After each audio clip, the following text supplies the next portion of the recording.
in an essay I wrote in 1971. Using the few resources allowed me in my jail cell, I characterized the significance of the slave woman's domestic functions in the following way: in the infinite anguish of ministering to the needs of the men and children around her, she was performing the only labor of the slave community which could not be directly and immediately claimed by the oppressor. There was no compensation for work in the fields, it served no useful purpose for the slaves. Domestic labor was the only meaningful labor for the slave community as a whole. Precisely through performing the drudgery which has long been a central expression of the socially conditioned inferiority of women, the black woman in chains could help to lay the foundation for some degree of autonomy, both for herself and her men. Even as she was suffering under her unique oppression as female, she was thrust into the center of the slave community. She was, therefore, essential to the survival of the community. I have since realized that the special character of domestic labor during slavery, its centrality to men and women in bondage, involved work that was not exclusively female. Slave men executed important domestic responsibilities and were not, therefore, as Kenneth Stamp would have it, the mere helpmates of their women. For while women cooked and sewed, for example, men did the gardening and hunting. Yams, corn and other vegetables, as well as wild animals such as rabbits and opossums, were always a delicious addition to the monotonous daily rations. This sexual division of domestic labor does not appear to have been hierarchical. Men's tasks were certainly not superior to and were hardly inferior to the work performed by women. They were both equally necessary. Moreover, from all indications, the division of labor between the sexes was not always so rigorous, for men would sometimes work in the cabin and women might tend the garden, and perhaps even join the hunt. The salient theme emerging from domestic life in the slave quarters is one of sexual equality. The labor that slaves performed for their own sake and not for the aggrandizement of their masters was carried out on terms of equality within the confines of their family and community life. Therefore, black people managed to accomplish a magnificent feat. They transformed that negative equality which emanated from the equal oppression they suffered as slaves into a positive quality, the egalitarianism characterizing their social relations. Although Eugene Genovese's major argument in Jordan role is, at best, problematic. That is, that black people accepted the paternalism associated with slavery, he does present an insightful, though abbreviated, picture of the slave's home life. The story of the slave women as wives requires indirect examination. To deduce it from an assumption that the man was a guest in the house will not do. A review of the actual position of the men as husbands and fathers suggests that the position of the women was much more complex than usually credited. The women's attitude toward housework, especially cooking, and toward their own femininity by itself belies the conventional wisdom according to which the women unwittingly helped ruin their men by asserting themselves in the home, protecting their children, and assuming other normally masculine responsibilities.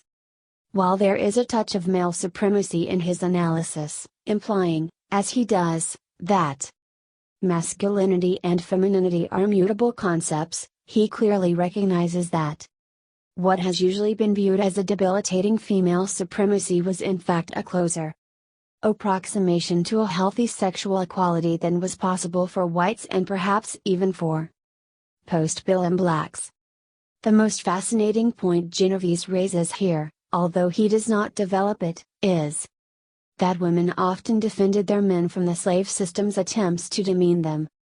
Most women, perhaps a substantial majority, he says, understood that whenever their men were degraded, so too were they. Furthermore, Hay wanted their boys to grow up to be men and knew perfectly well that, to do so, they needed the example of a strong black man in front of them.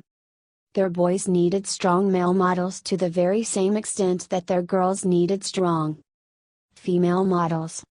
If black women bore the terrible burden of equality in oppression, if they enjoyed equality with their men in their domestic environment, then they also asserted their equality aggressively in challenging the inhuman institution of slavery. They resisted the sexual assaults of white men, defended their families and participated in work stoppages and revolts. As Herbert Aptheker points out in his pioneering work American Negro Slave Revolts, they poisoned their masters, committed other acts of sabotage and, like their men, joined maroon communities and frequently fled northward to freedom. From the numerous accounts of the violent repression overseers inflicted on women, it must be inferred that she who passively accepted her lot as a slave was the exception rather than the rule. When Frederick Douglass reflected on his childhood introduction to the merciless violence of slavery, he recalled the floggings and torture of many rebellious women. His cousin, for example, was horribly beaten as she unsuccessfully resisted an overseer's sexual attack. A woman called Aunt Esther was viciously flogged for defying her master, who insisted that she break off relations with a man she loved. One of Frederick Douglass' most vivid descriptions of the ruthless punishments reserved for slaves involved a young woman named Nellie, who was whipped for the offense of impudence.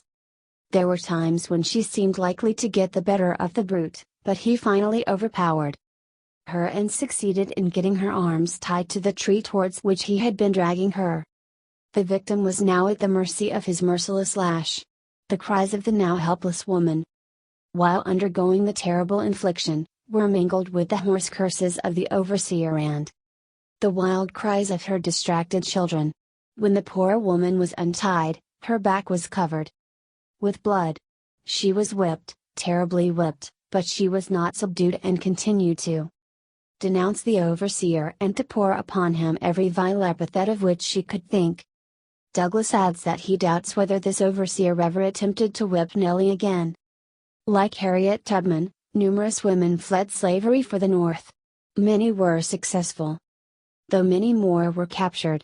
One of the most dramatic escape attempts involved a young woman, possibly a teenager, named Anne Wood, who directed a wagonload of armed boys and girls as they ran for their freedom. After setting out on Christmas Eve, 1855, they engaged in a shootout with slave catchers. 2 of them were killed, but the rest, according to all indications, made their way to the North. 50. The abolitionist Sarah Grimke described the case of a woman whose resistance was not so successful as Anne Wood's. This woman's repeated efforts to escape from the domination of her South Carolina master earned her so many floggings that a finger could not be laid between the cuts. Because she seized every available opportunity to break free from the plantation, she was eventually held prisoner in a heavy iron collar, and in case she managed to break the collar, a front tooth was pulled as an identification mark. Although her owners, said Grimke, were known as a charitable and Christian family, this suffering slave, who was the seamstress of the family, was continually in their presence, sitting in the chamber to sew, or engaging in other household work with her lacerated and bleeding back, her mutilated mouth and heavy iron collar without, so far as appeared, exciting any feelings of compassion. Women resisted and advocated challenges to slavery at every turn. Given the unceasing repression of women, no wonder, said Herbert Aptheker, the Negro woman so often urged haste in slave plottings. Virginia, 1812, she said they could not rise too soon for her as she had rather be in hell than where she was. Mississippi, 1835, she wished to God it was all over and done with, that she was tired of waiting on white folks. One may better understand now a Margaret Garnor, fugitive slave, who, when trapped near Cincinnati, killed her own daughter and tried to kill herself. She rejoiced that the girl was dead. Now she would never know what a woman suffers as a slave, and pleaded to be tried for murder. I will go singing to the gallows rather than be returned to slavery. Maroon communities, composed of fugitive slaves and their descendants, could be found throughout the South as early as 1642 and as late as 1864. These communities were havens for fugitives, served as bases for marauding expeditions against nearby plantations, and at times supplied leadership to planned uprisings. In 1816, a large and flourishing community was discovered. 300 escaped slaves, men, women and children, had occupied a fort in Florida. When they refused to surrender themselves, the army launched a battle which lasted for 10 days and claimed the lives of more than 250 of the inhabitants. The women fought back on equal terms with the men. During the course of another confrontation in Mobile, Alabama, in 1827, men and women alike were unrelenting, fighting, according to local newspapers, like Spartans. Resistance was often more subtle than revolts, escapes and sabotage. It involved, for example, the clandestine acquisition of reading and writing skills and the imparting of this knowledge to others. In Natchez, Louisiana, a slave woman ran a midnight school, teaching her people between the hours of 11 and 2 until she had graduated. Hundreds. Undoubtedly many of them wrote their own passes and headed in the direction of freedom. In Alex Haley's Roots, his fictionalized narrative of his ancestors' lives, Kunta Kinte's wife, Belle, painfully taught herself to read and write by secretly reading her master's newspapers. She stayed abreast of current political events and communicated this knowledge to her sister and brother slaves. No discussion of the part played by women in resisting slavery would be complete without paying tribute to Harriet Tubman for the extraordinary feats she performed as the conductor for over 300 people on the Underground Railroad. Her early life unfolded in a manner typical of most slave women's lives. A field hand in Maryland, she learned through work that her potential as a woman was the same as any man's. Her father taught her to chop wood and split trails, and as they worked side by side, he gave her lessons which would later prove indispensable during the 19 trips she made back and forth to the South. He taught her how to walk soundlessly through the woods and how to find food and medicine among the plants, roots and herbs. The fact that she never once suffered defeat is no doubt attributable to her father's instructions. Throughout the Civil War, Harriet Tubman continued her relentless opposition to slavery, and even today she still holds the distinction of being the only woman in the United States ever to have led troops into battle. Whatever the standards used to judge her, black or white, male or female, Harriet Tubman was indeed an exceptional individual. But from another vantage point, what she did was simply to express in her own way the spirit of strength and perseverance which so many other women of her race had acquired. This bears repeating. Black women were equal to their men in the oppression they suffered. They were their men's social equals within the slave community, and they resisted slavery with a passion equal to their men's. This was one of the greatest tyrannies of the slave system, for in subjecting women to the most ruthless exploitation conceivable, exploitation which knew no sex distinctions, the groundwork was created not only for black women to assert their equality through their social relations, but also to express it through their acts of resistance. This must have been a terrifying revelation for the slave owners, for it seems that they were trying to break this chain of equality through the especially brutal repression they reserved for the women.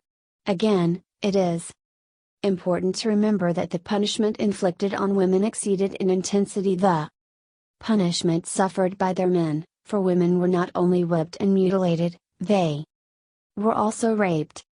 It would be a mistake to regard the institutionalized pattern of rape during slavery as an expression of white men's sexual urges, otherwise stifled by the specter of white womanhood's chastity.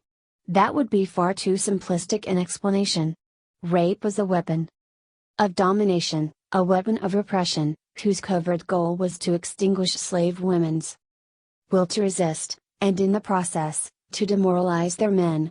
These observations on the role of rape during the Vietnam War could also apply to slavery. In Vietnam, the U.S. military command made rape socially acceptable. In fact, it was unwritten, but clear, policy. When GIs were encouraged to rape Vietnamese women and girls, and they were sometimes advised to search women with their penises, a weapon of mass political terrorism was forged. Since the Vietnamese women were distinguished by their heroic contributions to their people's liberation struggle, the military retaliation specifically suited for them was rape. While women were hardly immune to the violence inflicted on men, they were especially singled out as victims of terrorism by a sexist military force governed by the principle that war was exclusively a man's affair. I saw one case where a woman was shot by a sniper. One of our snipers, a GI, said, "When we got up to her, she was asking for water. And the lieutenant said to kill her. So he ripped off her clothes, they stabbed her in both breasts, they spread her eagle and shoved a knee tool entrenching up her vagina. And then they took that out and used a tree-limb, and then she was shot." In the same way that rape was an institutionalized ingredient of the aggression carried out against the Vietnamese people, designed to intimidate and terrorize the women, slave owners encouraged the terroristic use of rape in order to put black women in their place. If black women had achieved a sense of their own strength and a strong urge to resist, then violent sexual assaults, so the slaveholders might have reasoned, would remind the women of their essential and inalterable femaleness. In the male supremacist vision of the period, this meant passivity, acquiescence, and weakness. Virtually all the slave narratives of the 19th century contain accounts of slave women's sexual victimization at the hands of masters and overseers. Henry Bibb's master forced one slave girl to be his son's concubine, M.F. Jameson's overseer raped a pretty slave girl, and Solomon Northrup's owner forced one slave, Patsy, to be his sexual partner. Despite the testimony of slaves about the high incidence of rape and sexual coercion, the issue of sexual abuse has been all but glossed over in the traditional literature on slavery. It is sometimes even assumed that slave women welcomed and encouraged the sexual attentions of white men. What happened between them, therefore, was not sexual exploitation, but rather miscegenation. In the section of Jordan, role devoted to interracial sex, Genovese insists that the problem of rape pales in relation to the merciless taboos surrounding miscegenation. Many white men, the author says, who began by taking a slave girl in an act of sexual exploitation ended by loving her and the children she bore. The tragedy of miscegenation lay, as a consequence, not in its collapse into lust and sexual exploitation, but in the terrible pressure to deny the delight, affection, and love that often grew from tawdry beginnings. Genovese's overall approach hinges on the issue of paternalism. Slaves, he argues, more or less accepted the paternalistic posture of their masters, and masters were compelled by their paternalism to acknowledge slaves' claims to humanity. But since, in the eyes of the masters, the slave's humanity was childlike at best, it is not surprising that Genovese believes he has discovered the kernel of that humanity in miscegenation. He fails to understand that there could hardly be a basis for delight, affection, and love as long as white men, by virtue of their economic position, had unlimited access to black women's bodies. It was as oppressors, or, in the case of non-slave owners, as agents of domination, that white men approached black women's bodies. Genovese would do well to read Gail Jones' Corregidora, a recent novel by a young black woman which chronicles the attempts of several generations of women to preserve the evidence of the sexual crimes committed during slavery. E. Franklin Fraser thought he had discovered in Miscegenation black people's most important cultural achievement during slavery. The master in his mansion and his colored mistress in her special house nearby represented the final triumph of social ritual in the presence of the deepest feelings of human solidarity. At the same time, however, he could not entirely dismiss the numerous women who did not submit without a fight. That physical compulsion was necessary at times to secure submission on the part of black women, is supported by historical evidence and has been preserved in the tradition of Negro families. He cites the story of a woman whose great-grandmother always described with enthusiasm the battles which had earned her the considerable scars on her body. But there was one scar she persistently refused to explain, saying, whenever she was asked about it, "Why, men are as low as dogs, child, stay away from them." After her death, the mystery was finally solved. She received that scar at the hands of her master's youngest son, a boy of about 18 years at the time she conceived their child, my grandmother Ellen. White women who joined the abolitionist movement were especially outraged by the sexual assaults on black women. Activists in the female anti-slavery societies often related stories of brutal rapes of slave women as they appealed to white women to defend their black sisters.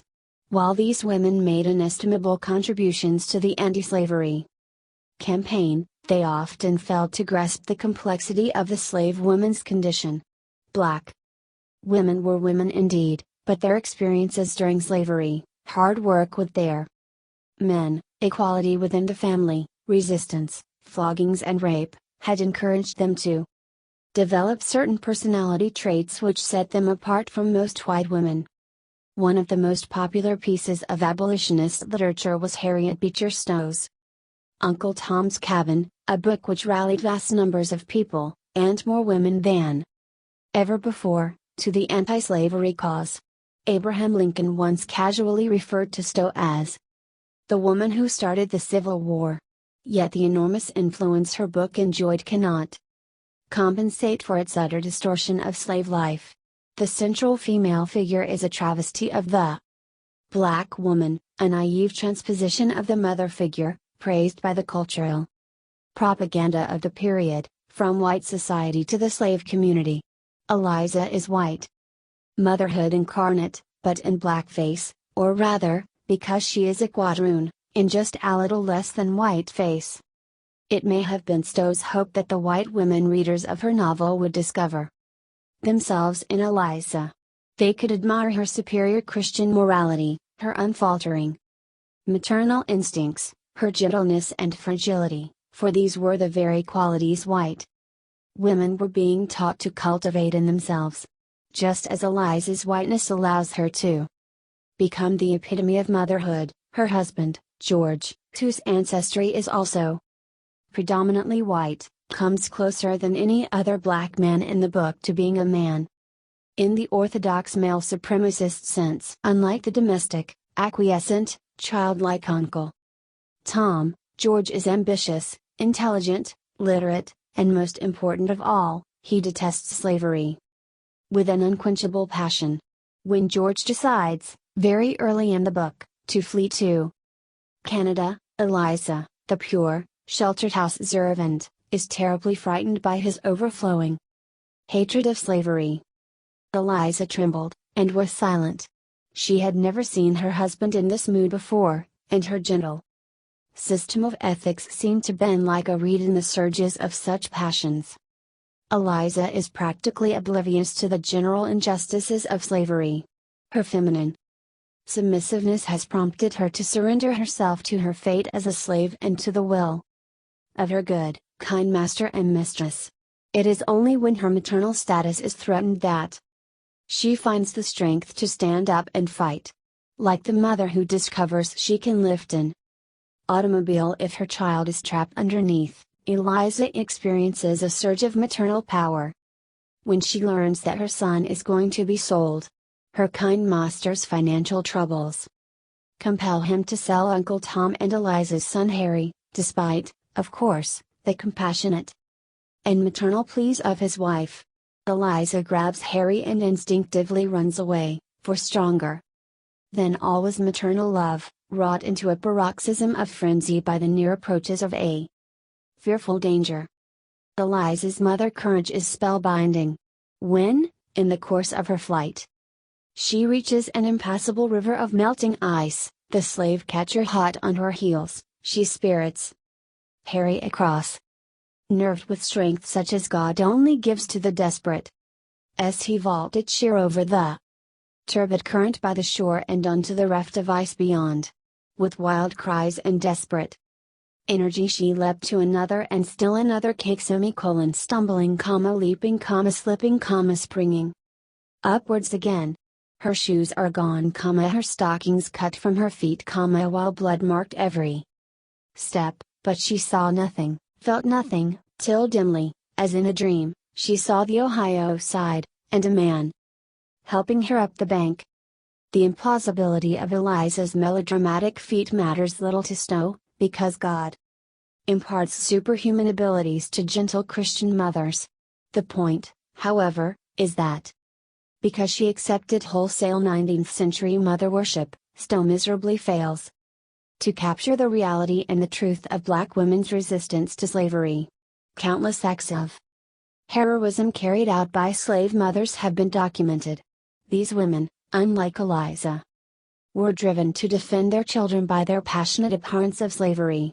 The source of their strength was not some mystical power attached to motherhood, but rather their concrete experiences as slaves. Some, like Margaret Garnor, went so far as to kill their children rather than witness their growth to adulthood under the brutal circumstances of slavery. Eliza, on the other hand, is quite unconcerned about the overall inhumanity of the slave system. Had she not been threatened with the sale of her son, she would have probably lived happily ever after under the beneficent tutelage of her master and mistress. The Elizas, if they indeed existed, were certainly oddities among the great majority of black women. They did not, in any event, represent the accumulated experiences of all those women who toiled under the lash for their masters, worked for and protected their families, fought against slavery, and who were beaten and raped, but never subdued. It was those women who passed on to their nominally free female descendants a legacy of hard work, perseverance and self-reliance, a legacy of tenacity, resistance and insistence on sexual equality, in short, a legacy spelling out standards for a new womanhood.